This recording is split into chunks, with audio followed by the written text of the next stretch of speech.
The Gorilla and the Frog. In the lush, mist-draped jungles of the Emerald Mountains lived a gorilla named Bongo.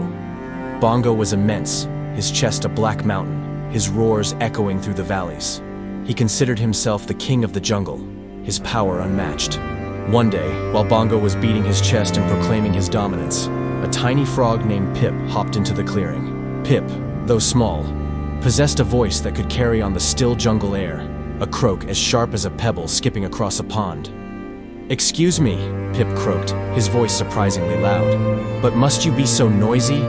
Bongo stopped his display, his massive eyes narrowing. "Little frog, do you dare question me?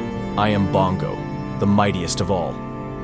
Pip, unfazed, replied, "Might is not always loud, Bongo. Sometimes, quiet observation is more powerful." Bongo scoffed. "Observation? You, a frog, will teach me about power." He pounded his chest again, sending tremors through the ground. "I can crush you with a single finger."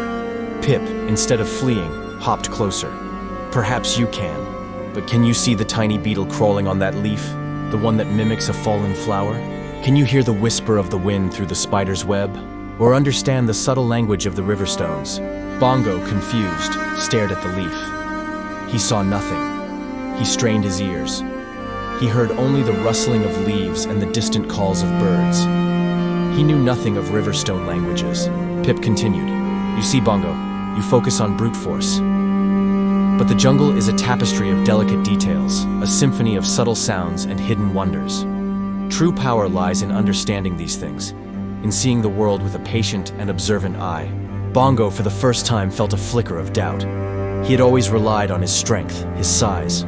He had never considered the small things, the quiet things. Pip hopped onto a nearby rock.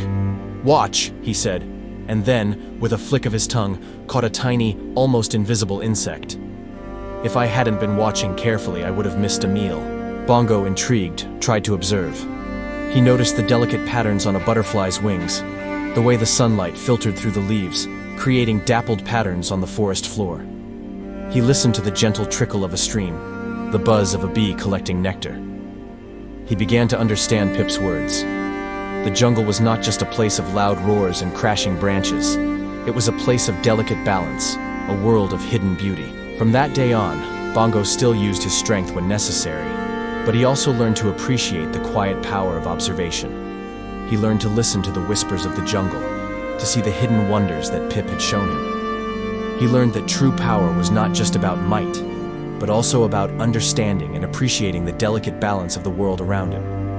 And sometimes, he'd even find himself sharing a quiet moment with Pip, observing the subtle dance of a dragonfly or the intricate patterns of a spider's web.